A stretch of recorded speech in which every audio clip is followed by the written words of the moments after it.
ya? This is McHale again with another little cooking episode going here. We are filming today from Mrs. Langdon's kitchen, so we want to thank Mrs. Langdon for hosting us today. We had some requests for some meatless meals, so I thought today I would share with you my eggplant parmesan recipe. This eggplant parm recipe is baked, not fried, so it's light and it's on the healthy side, and it's great for the summertime. I'm going to get started with the tomato sauce, and this tomato sauce is a simple, basic, like marinara type sauce that can go with many different pasta or vegetable dishes. So I started here chopping up 4 cloves of garlic that's going to go in the bottom of my pot, and some onions. So this is about a 6-quart saucepan. I'm just going to coat the bottom of the pan with the oil. This is olive oil. Say about 1/4 inch. And probably should turn the stove on. Yep. Yeah. And then. And I'm going to put this on medium, like 4 for a simmer.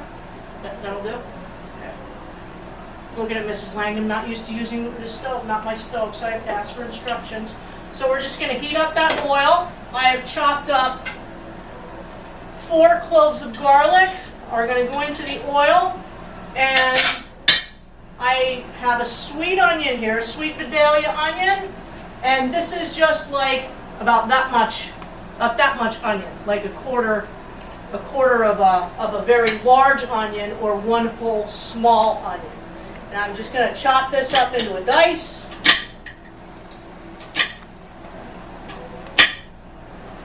Being careful not to cut my fingers.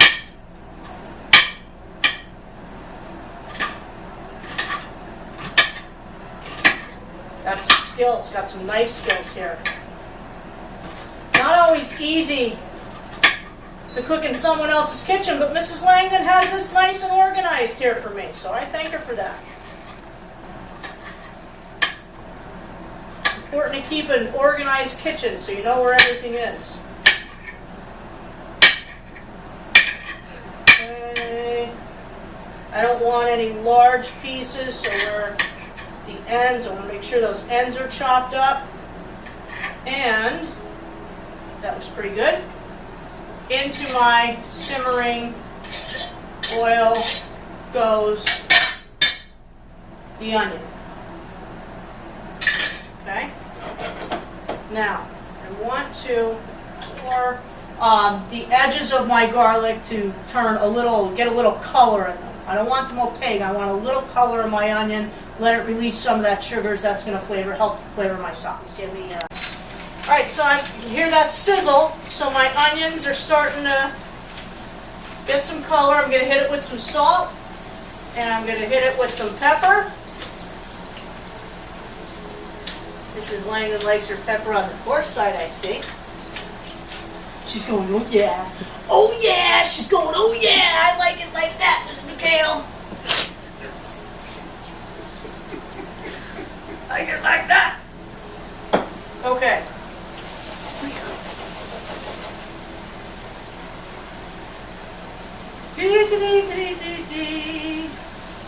Hope everyone's doing well with the start of their summer. No more online learning going on. Lots of time to cook.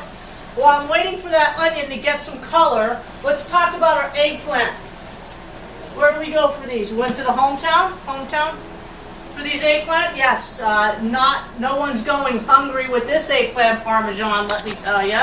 So here's our eggplant. What we're going to do, our next step, take care of this eggplant, is we're going to cut it in maybe 1/4 inch rounds, and we're going to line a baking sheet with paper towels, and we're going to salt it. And we're going to let it sit, probably take about 20 minutes for someone to draw some of that moisture out of that eggplant. That's important. That's important because we're going to top it with our sauce. We don't want, as it's cooking, we don't want the water from the eggplant to thin out and water down our sauce. So if you want a flavorful dish, cannot skip this step. Okay? My grandmother, I think, used to layer it with salt in a colander and she'd put bricks on it. You don't really have to do that. And this is going to go in the oven, so the oven will dry it out some more. That'll be our next step. We have to get this sauce going first. Okay? So let's get the sauce going.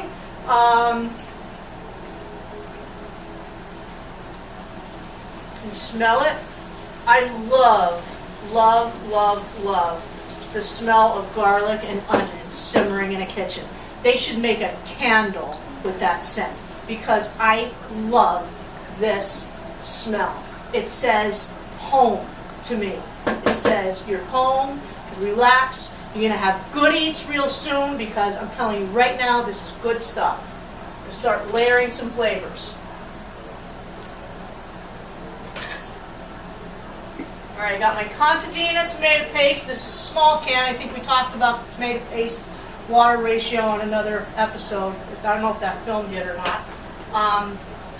Contadina brand tomato paste is the brand that my grandma always used, and that's the brand I continue to cook with. I think I need a smaller thing here. So I got some color on my onions. They're starting to turn a little brown, not burnt, just a little bit of color on them. Are you gonna bring that over, people? Let the people see. Oh, I wish you could smell it. It's delicious. Little bit of color, so now I know I'm okay to go and start my tomato paste in here. In fact, I'm going to turn this down a little bit more. Now I'm on a number 3 on Mrs. Langdon's cooktop because I don't want this to burn. So I'm going to get this in here. And I'm just going to stir it around a little bit. You have to cook that tomato paste for kind of like a second or two. Get it going. Alright. Stir it around. And if you remember from the last episode, I'm going to start with 3 cans of water. I'm going to put the water right in my Contadina can. And I'm going to start with 3 cans of water. Why 3 cans of water, you ask? Because that's how my aunt taught me to do it. So as I pour the water into the pan, I'm just going to start stirring because I want to incorporate that water into the tomato paste mixture so it's like a consistent like liquid. Okay, so this will take like 3 cans of water. And I want that to burn. I'm going to get another can of water in here.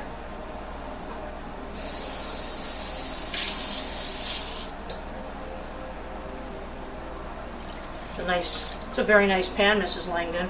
Oh, thank you. I hope I don't make a mistake and put this pan in my bag when I leave.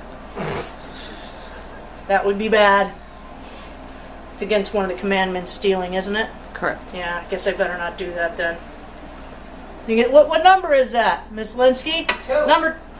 Thou shalt not steal is number 2? I don't think so. No, what commandment is that? I think it's number 2. No. Somebody wasn't paying attention in Sunday school. That was 2nd grade, I forget. Okay, my 3rd can of water. We should be good here. Now, stir, stir, stir, and I'm just looking to make sure that there's no chunks of tomato paste left in this liquid, and there is not. So now I'm going to add my tomatoes. I jar my own fresh tomatoes. These are plum tomatoes that I actually roasted in my oven and then jarred last fall at the end of the season.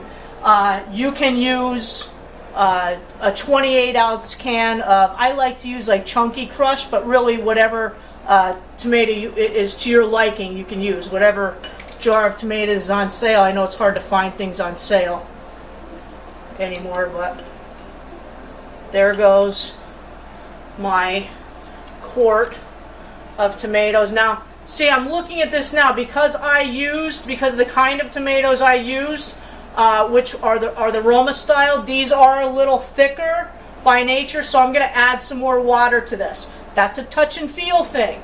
You kind of have to look at your sauce and decide, the consistency that you want it. So I think this is a little too thick, so I'm gonna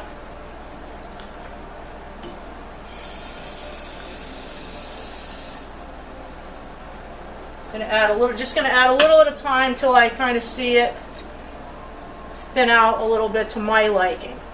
This just comes with experience, that's okay. And you know, if you make more sauce than you need, you can always freeze it. It's not like it's gonna go to waste. Okay, and that looks pretty good to me. That looks nice and loose to me. It's the 7th. It's the 7th commandment. Thou shalt not steal is a 7th commandment. There you go. You got your religion for the day. All right. All right, so we're going to let that simmer. One more thing that I'm going to add to my sauce, and that is a half of a green bell pepper. Take this green bell pepper and cut it in half. I am going to pull out the seed core, and I like to take out that vein that's in there, so I'm just going to run my knife down there and pull that out. I think there's a little bitterness in there. You don't have to. I mean, it's just gonna sit in the sauce and kind of simmer way down to nothing. But this green pepper is gonna add a lot of nice flavor to our sauce. I'm gonna leave it whole. I'm gonna leave the half whole, because believe it or not, once this pepper cooks down in this sauce and gives off its moisture and gives off its flavor into the sauce, I pick these out and I put them in a container. And in the morning, did you ever have eggs in purgatory? Mm-mm. No?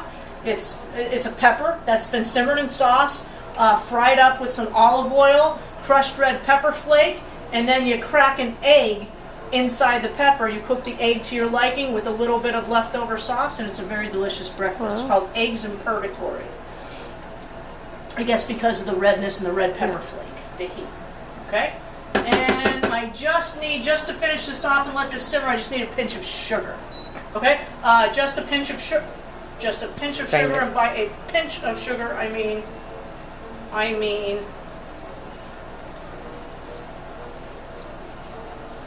that's not a lot of sugar, it's just, I'll just show you in my hand. I just kind of cut my fingers, and that looks like a tablespoon. That looks like a tablespoon, she said. I call it a pinch, she calls it a tablespoon, it's a pinch. It's a pinch, that's how we did it. My grandma's measurements were a pinch of this, a handful of that, a smidge of this, and a smidge of that. So, again, the more you do this, the more you'll become accustomed to what you like. Now we're just going to let this simmer. This is on 3, so it's like a medium-low heat, I guess. I'm not going to cover it, so I'm going to get this out of our way. I'm going to leave it uncovered. When you cover something, that condensation builds up inside the lid, and again, it waters down whatever it is that you're trying to create. So, unless you want that added water, that added moisture, don't cover your sauces. Just going to let this simmer away. Should be ready in about a half an hour. Homemade marinara sauce.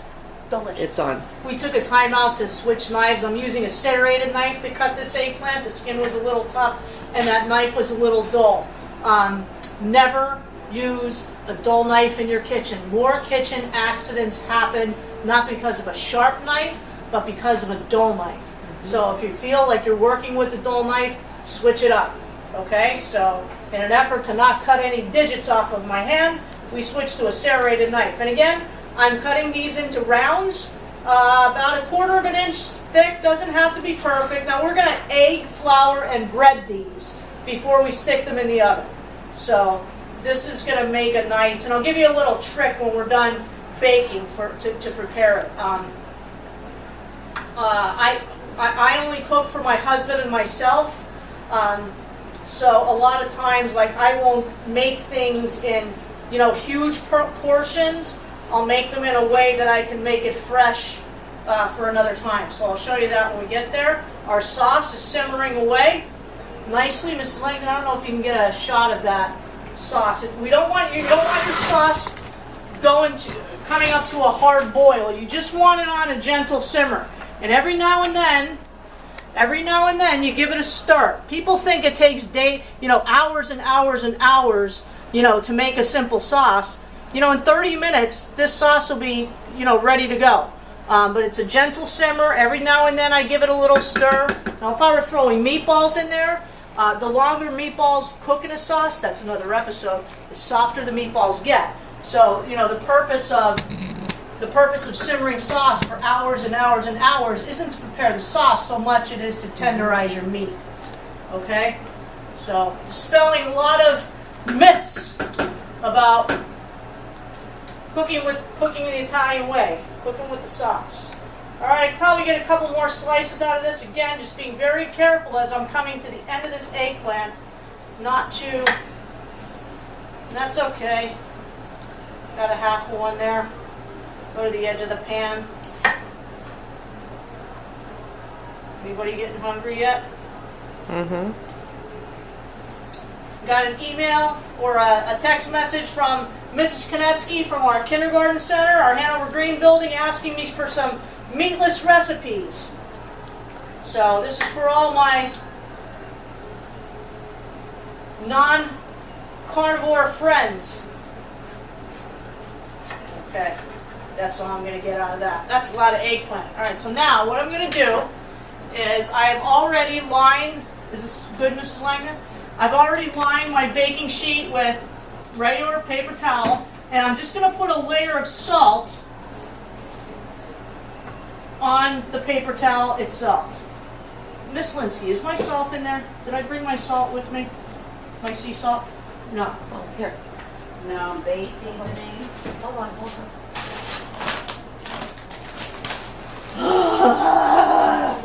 Is this salt? Salted up, salt. No, that's that's white rice flour. I have kosher salt. Yeah, no, I'm just trying to get this out a little faster. No, it's not that.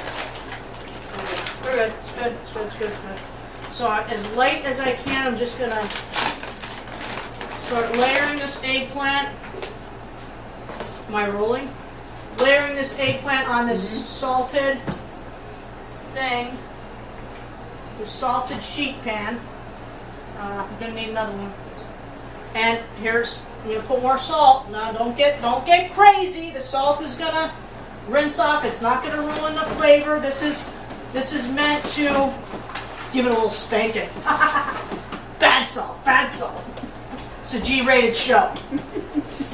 Mrs. Langdon, you're bold.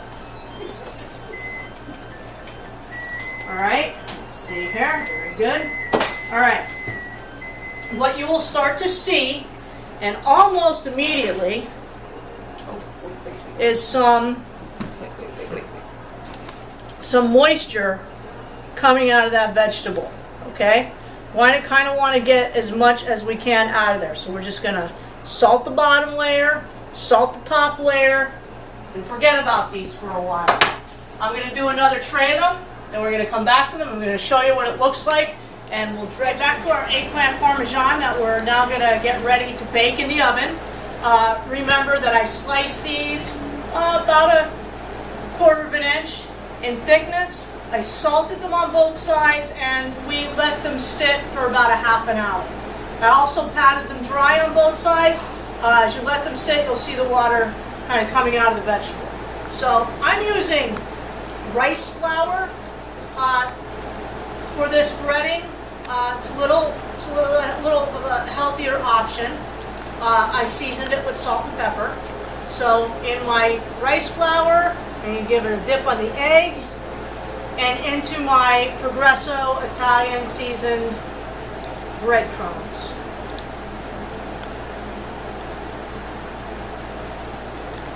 One side, other side. Press them in there a little bit, and boom. Get a shot of that. That's what it'll look like. I also sprayed my sheet pan with a nice layer of non-stick cooking spray. So I'm going to go through, bread up the rest of these till we got a full tray, and then they're going to go into a 375-degree oven until they look browned on the outside. I don't flip them over, I just let them bake, and when they're browned, I bring them out. Okay, so I'm going to go do the rest of these. We'll be back when we put them in the oven. Okay, friends, so now we're going to we're going to assemble our eggplant parmesan for eating. We bake these off until they're crispy and brown on both sides. Didn't turn them over. Took us about, what would you say, Miss C, about 45 minutes? Yep. Okay, so now our pre-made sauce. I have a glass dish here. I'm going to do a layer of sauce in my Pyrex. A layer of sauce, not too much, just to cover the bottom. Now I'm going to do, we already touched that one, right? Mm-hmm. I'm going to do this one. Let's get this one. How do you think? Like 3? Oh God, I do too. Just That's 2? good. Whatever you want, Mrs. Lang. All right, she Perfect. wants 2, we're going to do 2. All right, so. Yeah, that's perfect. Now, you can eat these just the way they are. They make a nice little snack. Dip them in the sauce. Nice, healthy snack. Remember, these were baked, not fried. So, again, so like my husband and I in the house. So when I make this, I use 1 eggplant, and this is where I would stop. If this was our supper tonight, I would make it fresh every time. These will store in a nice airtight container. You know, you store your sauce, and then when you want your eggplant parmesan, you just assemble it and bake it off again. So little thin, that's how you assemble it. Little thin layer of sauce on the bottom. I'm going to top each one of these with another. I'm going to spread it around so it's nice. This sauce came absolutely delicious to die for. You could use as little or as much sauce as you want. The sauce is not the star of the show here. The eggplant is the star of the show. Now, I use